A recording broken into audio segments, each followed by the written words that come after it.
అమ్మా మనం ఎందుకమ్మా ఇంత దరిద్రపు పేదోళ్ళ లెక్కున్నాం?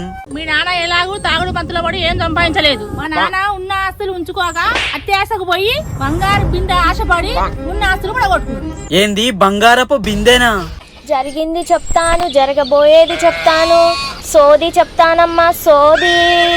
నీకు బంగారపు బిందె గురించి తెలుసా? నాకు బంగారపు బిందె గురించి కాదు కదా, జీడి గింజ గురించి కూడా తెలియదు.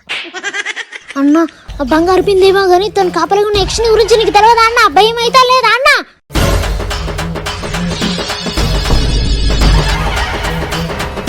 ఏమైంది వాళ్ళి అలా ఆగిపోయినావు?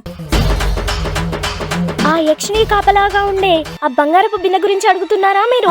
అవును, ఎందుకు? నీకు నిజం తెలియాలంటే తాతయ్య సాంబడు దగ్గరికి తీసుకెళ్తాను పద. Yakshini new series page 1 video release అయింది. కింద లింక్ ఇచ్చిన పోయి చూడు.